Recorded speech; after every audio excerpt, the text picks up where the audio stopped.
2023's most thrilling disaster movie, The Swarm, is coming in hot. The story is set in the future year of 2025, where Japan's excessive discharge of nuclear wastewater has led to a polluted and destroyed ecosystem. Alien beings living in the depths of the ocean are accidentally enraged and begin controlling marine life to take revenge on humans. Unaware of the impending danger, people continue their daily routines, pushing their rafts out to sea as usual. Upon reaching their target fishing area, a man releases the fishing net into the sea. As the net sinks, the man, realizing there's a big catch, hurriedly pulls it up, but the net continues to be dragged down as if caught by something. The man is accidentally pulled underwater. Taking a deep breath, he swims to the bottom, using scissors to cut the entangled net. Just as he is about to return to the surface, he is surrounded by a swarm of fish. The man ultimately disappears into the depths, leaving only a solitary raft floating on the surface. Meanwhile, biologist Charlie, during a routine check,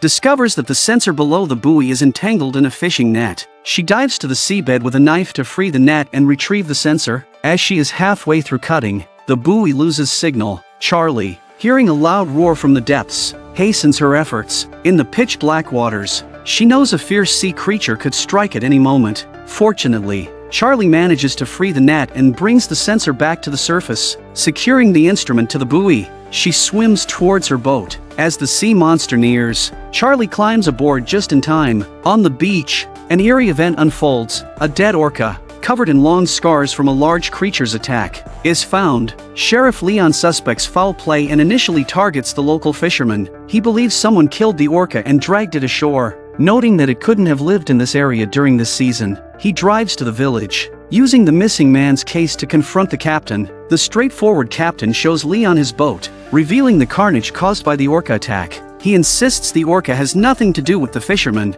who wouldn't foolishly provoke it for a few fish. Taking the captain's advice, Leon returns to the police station, gathers equipment, and monitors whale activity at sea. As a marine policeman, it's his duty to protect the fish populations. Meanwhile, Charlie returns to base and recounts the strange events to her boyfriend. Frightened, she persuades him to join her at sea for work. After deploying the sensor, Charlie and her boyfriend prepare to return home. But as he turns, a stone floats up from the sea. Using tools, Charlie retrieves it and asks for a lighter. The stone bursts into flames, revealing it to be a methane hydrate. It's methane hydrate, also known as fire ice. This crystal, formed from algae buried for millennia, shouldn't be alarming, but as they prepare to return, more fire ice appears, prompting Charlie to film the unusual phenomenon for her superiors. Leon, tracking whale movements, notices an unusually behaving whale. It briefly surfaces before diving and swimming away. Nearby, a student tour boat cruises the waters. Realizing the danger, Leon rushes to warn the students. The whale surfaces.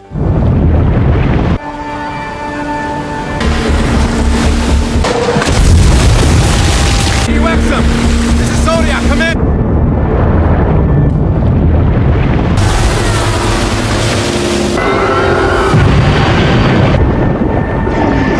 Splitting the boat, sending students into the water, a pod of orcas attacks, revealing a premeditated plan. Leon watches helplessly as one by one, students are dragged under. A man, trying to impress his love interest, grabs her diary and holds it high. Unfazed, she knocks it into the water. Looking down, they see thousands of jellyfish floating. The expanding view reveals the city enveloped by jellyfish, signaling impending disaster. In Japan, a drilling platform accidentally breaches a rock layer, releasing unknown gases from the seabed. Workers hold onto handrails to avoid being sucked in. Once stabilized, scientists analyze the incident. They determine that drilling through the seafloor released methane gas, crediting ice worms for their work in weakening the seabed. However, these worms' death led to another type of bacteria taking their place. The pink bacteria continue to gnaw at the ice layer on the seabed, though it's unclear if this is good or bad. From the current perspective, these methane gases will never reach the atmosphere, so everyone can relax. But just as the group boarded the ship to rest, an eerie scene unfolded beneath the sea. Pale blue liquid began to emerge, engulfing the entire ship and its hundreds of crew members. Meanwhile, Dr. Roche,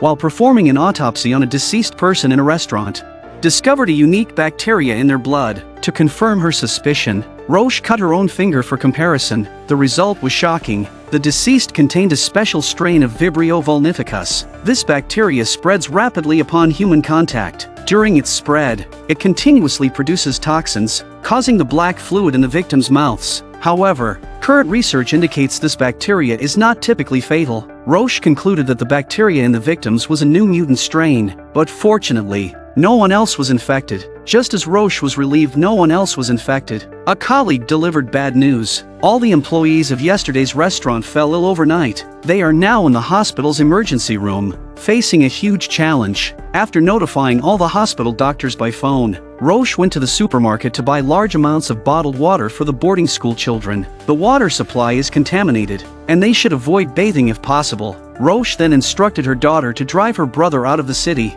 as far as they could go. Meanwhile, Charlie received a call from headquarters as she returned to the dorm with her boyfriend after deploying the sensor. Their research vessel Juno had gone missing at sea. After receiving a distress signal from the ship last night, headquarters lost contact with it. The police are now heading to the location to investigate. Headquarters assured Charlie not to worry, promising to rescue her colleagues. After hanging up, headquarters found the person in charge of the area. The man handed Sato reports of the strange events that occurred in the sea recently. Whether it was the whale attack on students or the mysterious disappearance of the research vessel, it all linked to Sato's company. Seeing the thorough preparation, the man told Sato to wait for his response, assuring him he would take responsibility for the incident. Sato then closed the door and contacted the headquarters in Japan. Only the Dutch knew about the events in the sea, so the man ordered his subordinates to completely block the news until the truth was found. They couldn't let this small issue affect their interests. Meanwhile, Leon, during the orca autopsy,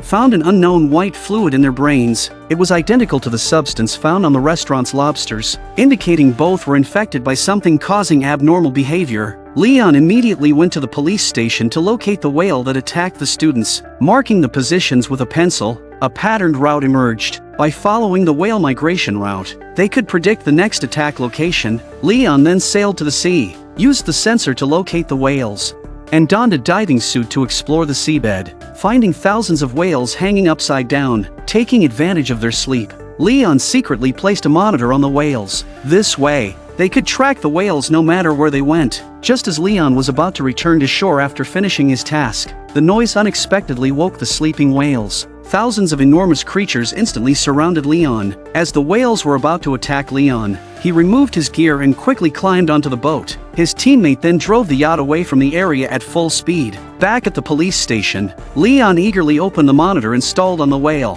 He shared the footage with all relevant personnel. As the whales dove deeper, the images of the deep sea gradually appeared on their screens. The shipwreck on the screen was the Juno, which had disappeared from the surface earlier that day. This saddened Charlie, as it likely meant the crew had perished. As the whales continued to dive, a mysterious bioluminescent blue creature came into view. It was likely the culprit behind the various disasters. While a couple was enjoying themselves on the beach, a crab suddenly crawled onto the woman's leg. Frightened, she quickly brushed the crab off and prepared to leave with her boyfriend. But as they looked up, they saw thousands of crabs swarming towards them. Sensing danger, the man grabbed his girlfriend's hand and ran towards the land, despite speeding away on a motorcycle.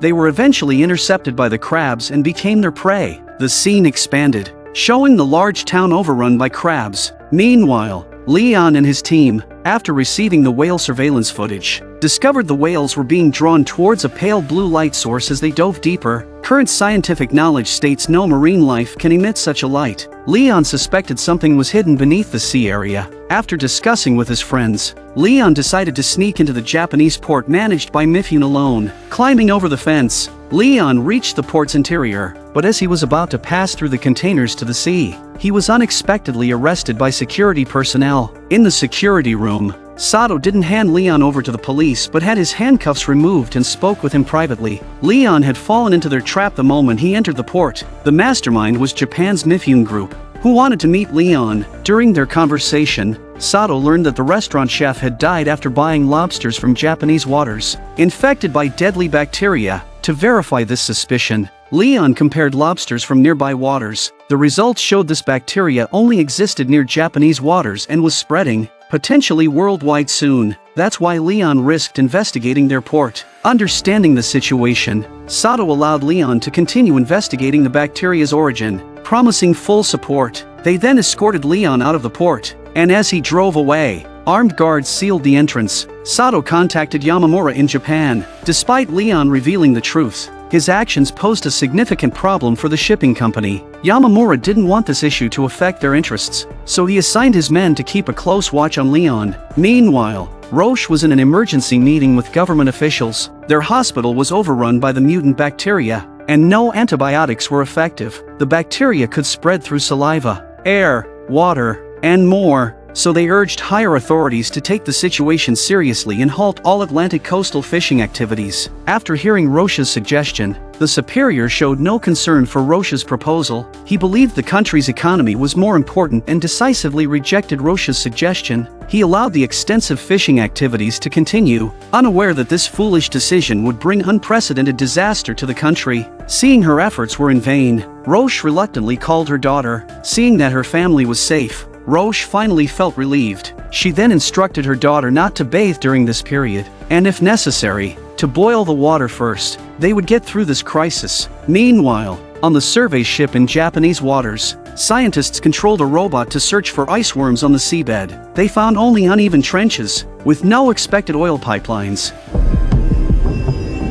I've started a ship in this area the last couple of weeks. Johansson, having a rough idea of the reason, took Tina aside for a secret conversation. He suspected that the recent disasters were caused by Yamamura's group. The lack of oil pipelines on the seabed was very suspicious. Just as Johansson was about to expose Yamamura's scandal, Dr. Katrina stopped him. Even if Johansson revealed the truth, Japan would scapegoat someone else. It would be better to act as if nothing had happened. After hearing Katrina's advice, Johansson chose to compromise. Meanwhile, Charlie, reviewing a video recorded by a friend before their death, noticed something strange. She saw a mysterious figure in the window behind her friend while they were speaking, indicating a possible connection to their disappearance. At the hospital, Roche read about an attack by thousands of crabs on the beach. She had some crab bodies brought to the lab and used a grinder to open their shells. The white fluid inside was identical to that in the lobsters and orcas and contained mutated bacteria. They concluded that these supernatural phenomena all originated from the same source. Meanwhile, scientists investigating Japanese waters made a significant discovery. The initial sighting of ice worms was 900 kilometers off the Japanese coast. With the disturbance area expanding, the region faced a catastrophic disaster. The Juno, the survey ship, was in this area at the time, pointing all evidence towards Japan. To confirm this, Katrina contacted surveyor Charlie. During their exchange, Charlie sent Katrina the video she had found. She noted that the Juno and two other survey ships sank at the same time, with the water temperature at all three locations mysteriously rising. More bizarre was the frequency in the video matching the blue light source underwater. She hypothesized that the blue light source heated the water, melting the seabed hydrates and releasing large amounts of methane, causing blowouts. This led to the survey ship's sinking. Roche wanted to apply for an underwater investigation, but Katrina rejected the proposal. Katrina believed the hot water from the seabed vents would cool before reaching the surface. No force on Earth could swallow the Juno whole, so she dismissed Roche's request. After stepping outside for fresh air, Katrina explained the truth to Johansson. Her real motive was to keep Roche out of danger. The mysterious blue light source underwater was beyond their current understanding, and they couldn't take that risk. While a group was dining at a seaside restaurant, they were suddenly attacked by countless seagulls. Amidst the horrifying screams, the coastal waves were sucked back into the sea. Before the tourists could react, a several-meter-high tsunami rose from the sea and surged toward them. Terrified, the tourists rushed out of the restaurant and ran towards the shore. Countless seafood struck the woman's face, but she ignored it and kept running desperately towards the shore. Just as she opened the car door to escape, the tsunami was almost upon her. In the end, the woman was swallowed by the vast sea. Meanwhile, Johansson, on the Atlantic coast, realized from Charlie's analysis that the situation was far worse than they had imagined. In just 3 days, there had been dozens of incidents worldwide where marine creatures like orcas, lobsters, crabs, and jellyfish attacked humans. Sensing a connection, he called Mifune's assistant to prevent Johansson from affecting the company's interests. Sato gave Johansson the address of the whale expert, Leon, suggesting they investigate privately. Following the address, Johansson drove alone to a house in Canada. He found a video on the computer that matched what he had seen in the lab. The whales seemed to be summoned by something, constantly swimming towards the seabed. To uncover the reason, Johansson took a helicopter to find surveyor Charlie. Charlie swore to Johansson that if she were granted permission to explore the seabed, she would uncover the truth behind the blue light source. They agreed. Johansson would get Katrina's approval, and Charlie would investigate the truth. However, as Johansson was about to leave with Charlie, Katrina called him unexpectedly. Before Johansson could react, a massive tsunami was approaching them. Acting quickly, Johansson pulled Charlie onto the helicopter just as it started its rotors. The tsunami engulfed the entire island instantly. Others on land weren't as fortunate. The government promptly held a press conference, dismissing the event as a mere coincidence. Roche, listening to the broadcast, immediately countered. Using their collected data, she argued that the marine creatures appeared to be following some directive, attacking humans in an organized manner, from bacteria-laden lobsters in Japanese waters to thousands of crabs assaulting coastal cities. Their intent was clear: humans had to take this incident seriously. The tsunami was just a prelude to potentially greater disasters. After hearing Roche's argument, Johansson contacted Mifyun's assistant. He requested a meeting between the assistant and Dr. Roche. Suspecting a connection between recent events, having obtained Roche's number, Johansson called her. In their conversation, both agreed that the orchestrated marine attacks suggested an intelligent force behind them. From lobsters infecting humans to crabs attacking, the pattern had shifted from passive to active. They needed a strategy fast. Johansson and Roche convened an emergency meeting with other experts. Leon investigated whale behavior. Charlie looked into the seabed heat causing the survey ship's disappearance, and Roche studied the bacteria carried by marine creatures. Johansson tied these phenomena together, reaching a terrifying conclusion. Someone or something seemed to be deliberately controlling the ocean, but they didn't know what. Katrina found Johansson's conclusion absurd. She argued there couldn't be an intelligence controlling the ocean and left the lab after advising caution. Despite her skepticism, the team remained determined to uncover the truth behind the disasters. They held a press conference, announcing the formation of a team dedicated to deep-sea investigation to find the culprit behind these events, and the Mifyun Corporation will provide them with financial support. After naming the team, Johansson gathered everyone for an emergency meeting. They were about to face an unprecedented challenge. Anyone who wanted to back out could do so now. They would set sail in 48 hours. Once they boarded the plane, all communication devices would be cut off, meaning there would be no turning back. After the meeting, all members went home to say their final goodbyes to their families. If all went well, they would reunite in a week. If not, they might never see each other again. Johansson gathered experts from various fields for an emergency meeting. They discovered that all recent marine life attacks pointed to the Arctic Ocean. This area was likely the alien base, so they decided to risk their lives to investigate the Arctic. They even gave the aliens a nickname, YRR. As the ship approached the Arctic, Johansson and his team received a strange sound from beneath the sea in the control room. From the captured sounds, Samantha suspected it was a warning from the aliens to humans. Determined to uncover the truth, Johansson and his team continued sailing towards the Arctic Center. Even if it meant death, they wanted to find the mastermind behind the disaster. After a day and night of sailing, Leon and Samantha made a significant discovery in the alien signal. They re-encoded the aliens' warning and sent it back, tricking the aliens into thinking it was from their kind, causing them to retract the warning and emit a baby's cry.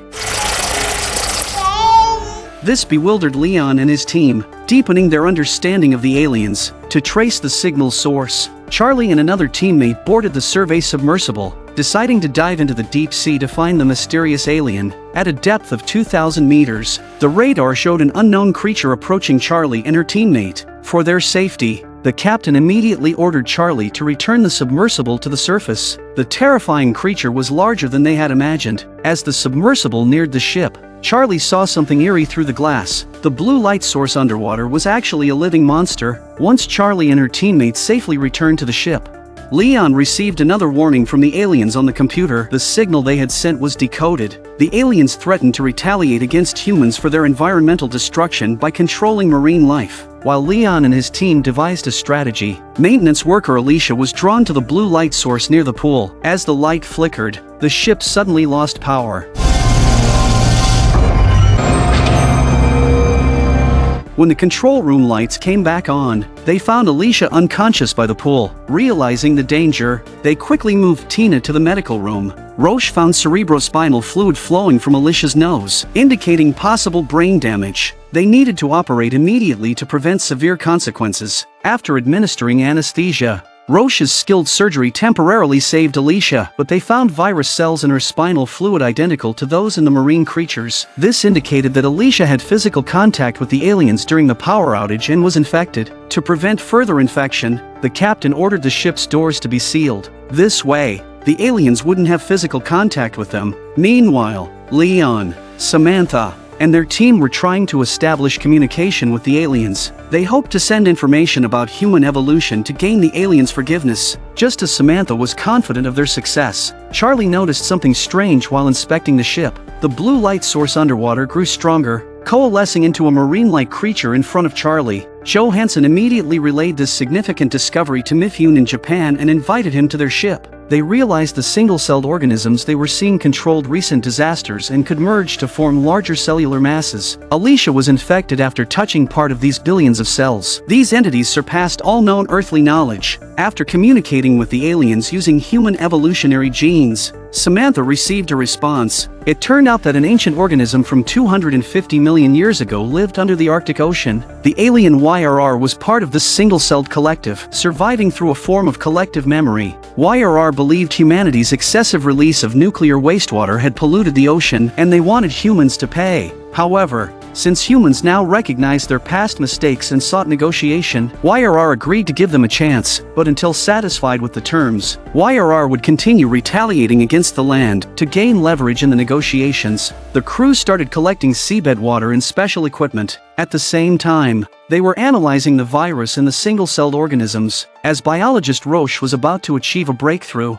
shocking news reached the crew. While they were preparing for negotiations, a massive tsunami devastated the coastal areas, leaving countless residents homeless. Meanwhile, Roche successfully discovered that a small amount of ketamine could kill the single-celled organisms. This meant they now had a way to fight the underwater aliens. In the control room, there were two factions. One favored peace, valuing the hard-earned negotiation rights with the aliens, but the captain believed they needed to show strength. After the aliens attacked the coast with a tsunami, he wanted to use ketamine to kill them rather than negotiate. Seeing the stalemate, Mifune suggested keeping their discovery a secret for now. If negotiations failed, they could still eliminate the aliens later. After hearing Mifune's advice, Roche proposed testing her findings first. If successful, it would give them an advantage in negotiations. The team agreed, and Roche and her teammate donned sealed protective suits. They then took some ketamine into the ship's interior. Once ready, Roche dropped a bit of ketamine into the water.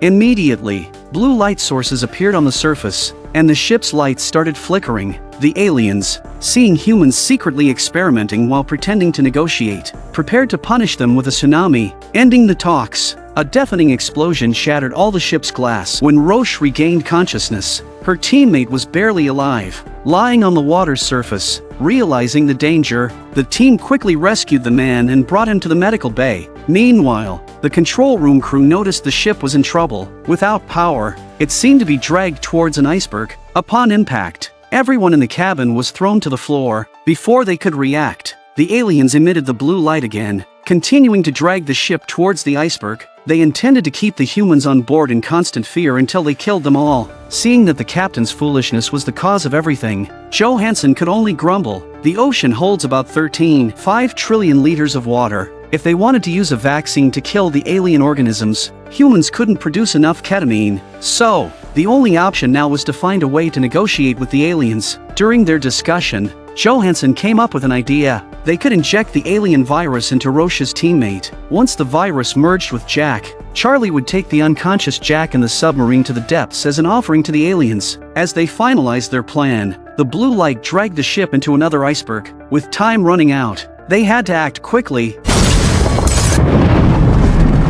In the crisis, Mifune chose to give his helicopter to the critically ill Alicia, staying on the ship himself. After ensuring the wounded were evacuated, he helped Charlie get the unconscious Jack into the submarine. After instructing Charlie on her mission, Johansson and the others waited on the surface for good news through the walkie-talkie. As the submarine descended, The aliens drew closer to Charlie. Upon reaching the destination, the signal from the control room suddenly cut out. With the chance to save the world within reach, Charlie decided to sacrifice herself by entering the alien organism. She took the ketamine, injected it into herself, and then exited the submarine. As the blue light enveloped Charlie, countless alien organisms entered her body.